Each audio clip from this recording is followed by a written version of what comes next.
Today, we're going to talk about your body's master switch. It's a tiny gland with massive power, the thyroid.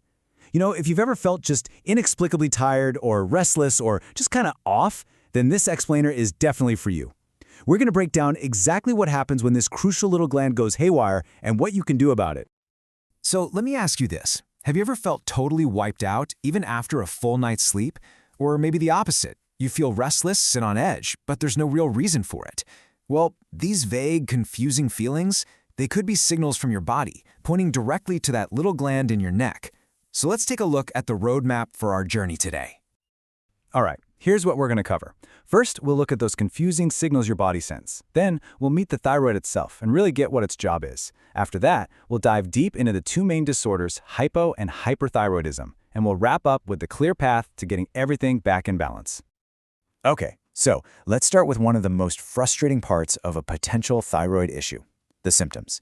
I mean, they can feel so random, even contradictory, and they make it incredibly hard to figure out what's really going on inside your body. Now, check this out, because this is where it gets tricky. See how fatigue is on both lists? That's the key. With hypothyroidism, your body's running on empty, so of course you feel tired. But with hyperthyroidism, you feel exhausted because your body is stuck in overdrive. It's just burning itself out.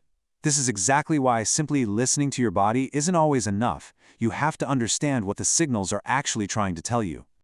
So to really understand those signals, we need to meet the source. Let's take a closer look at your body's master regulator, the thyroid gland.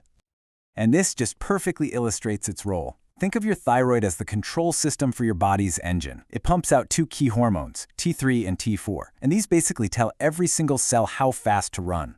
Too little hormone, and your engine is just idling too low. Too much, and it's redlining. The whole job is to find that perfect, balanced speed. So how do you even check your engine speed? Well, despite that whole huge range of confusing symptoms, the first step is actually incredibly straightforward. It's just a simple blood test that measures something called TSH, or thyroid stimulating hormone. Think of TSH as the message your brain sends to the thyroid, telling it to get to work. By measuring this request from the brain, doctors can get a super clear picture of what's really going on. Okay, now let's get into what happens when that signal is off. We'll start with the more common issue, a metabolism that's running way too slow. This is hypothyroidism. Right, so here's the crucial part about that TSH test. If your thyroid isn't making enough hormone, your brain starts to, well, shout at it by sending out tons and tons of TSH. And that's why a high TSH level, combined with low levels of the actual thyroid hormone, T4, confirms the diagnosis. The brain is yelling, but the thyroid just isn't responding. And you know, this is not some rare condition.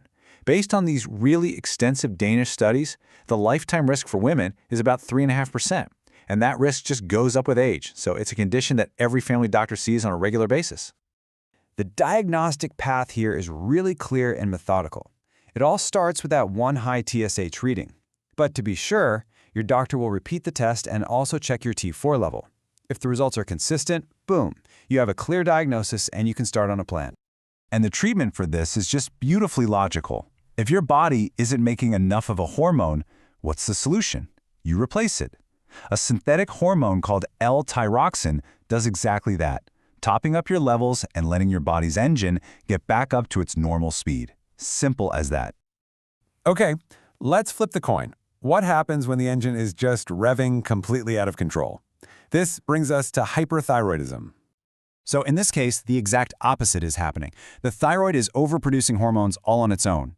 Seeing this, the brain pretty much stops sending the TSH signal it's not asking for anymore. So a diagnosis comes from a really low TSH level, the brain is barely whispering, paired with high levels of the T4 and T3 hormones. Now this is surprising, but the lifetime risk for hyperthyroidism is actually even higher, sitting at about 6.5%. And there's a huge gender gap here. Women are about 5 times more likely to develop this condition than men are.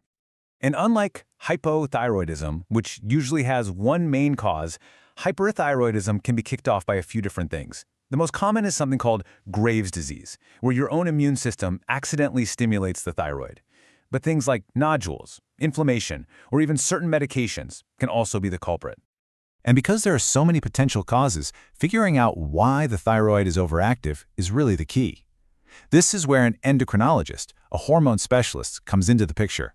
They can order more tests to pinpoint the exact cause and then map out the most effective, personalized treatment for you.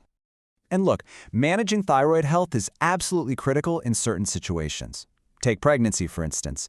In the first half of a pregnancy, the baby is 100% dependent on the mother's thyroid hormones for its brain to develop properly.